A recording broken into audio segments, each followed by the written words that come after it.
Hey, this is Shay, your favorite astrologer on the internet. Today we are going to be talking about Jupiter in Aries from 2034 to 2035. Remember to press all of the buttons, and they're my notes that I'm reading from, so this is about to be fun because I can't read my notes. They're in several different places here, so we're gonna get through this. Okay. So Jupiter goes into Aries April 2034.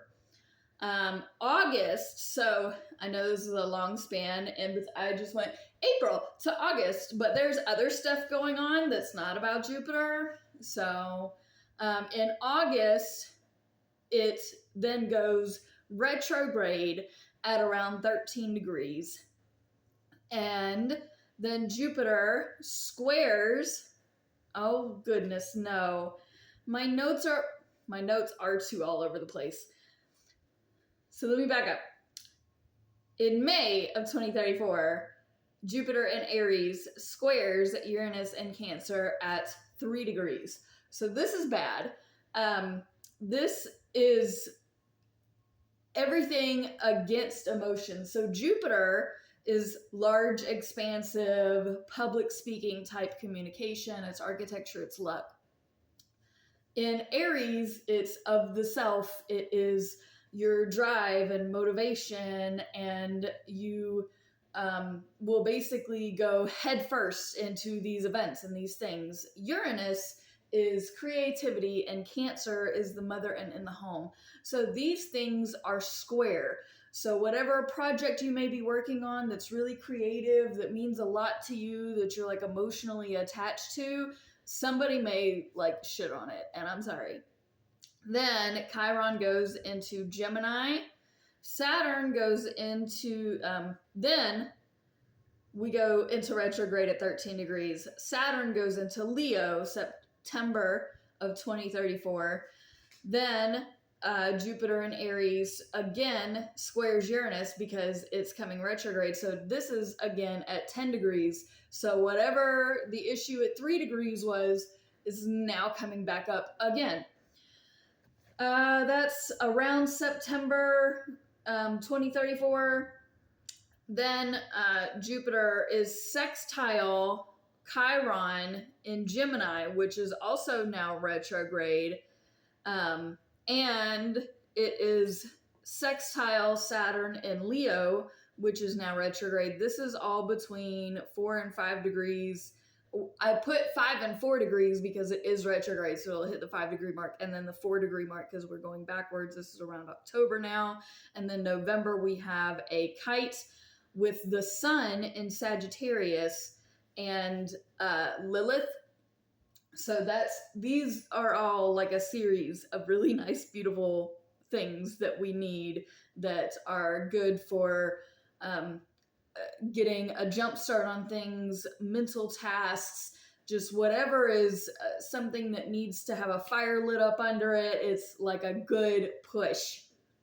Then we have, again, because, it's not over yet, Jupiter is going back direct. It squares Uranus and Cancer again, this time around 7 degrees.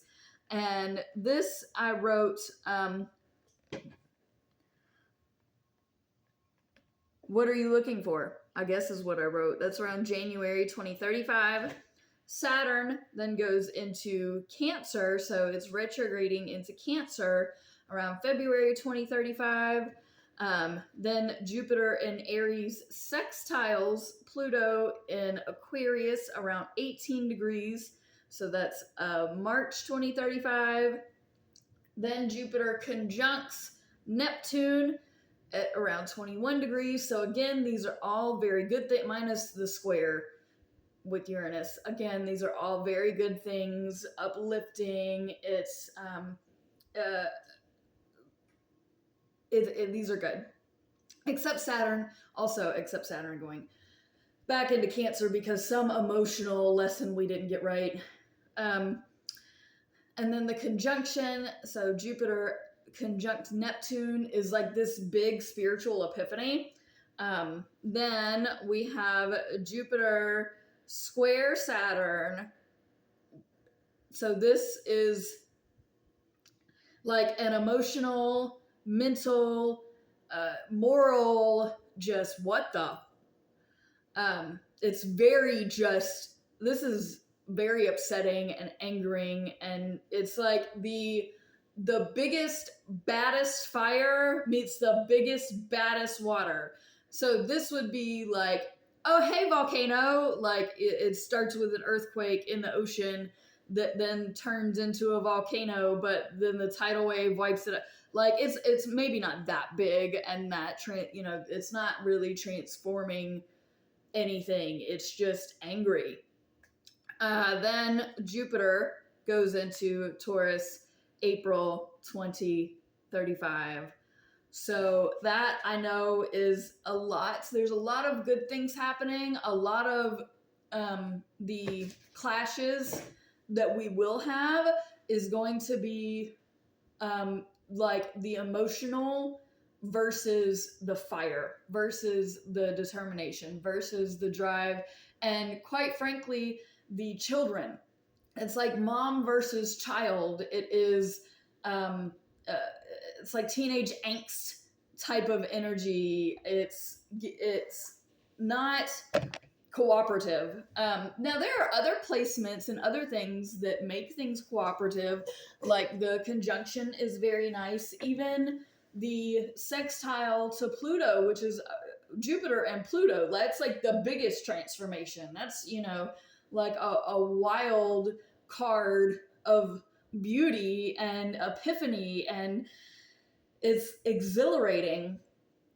And the squares to Uranus though are just like, can we not have this this fire that we have to try and put out with water, but that's trying to burn the water, and the water is trying to dampen this fire and this energy that we have. And this is still very much so fire and air time. Don't forget, water people, this is still like, you have some reprieve, but this is not your time. This is not your field. This is fire and air time. And like, you're being graced, you're being allowed to be in this space. Don't dampen it and go, oh, well, don't.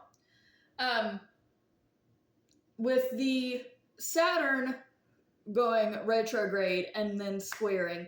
So again, I've said it before, cannot stand Saturn I can't stand most things in Cancer unless it's the moon where it's supposed to be. And even that is like, girl, the drama. Huh. And the maybe sometimes I like Venus in Cancer. Sometimes. If you don't get possessive. Besides the point. Remember, I am doing a 4-leaf clover bookmark giveaway after I hit 5,000 subscribers. This is the one that I am giving away. And I am doing this, and I'm probably going to go ahead and start the Jupiter and Taurus video next before I go to work. I get to go into work late today, so that's nice.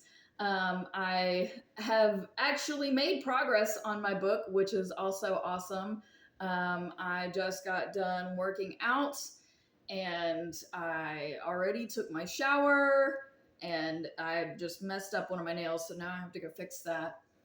But yeah, 2034 to 2035, it's not solely about Jupiter, but it does make some really major good big impacts, because remember, Jupiter is the luckiest, happiest sign.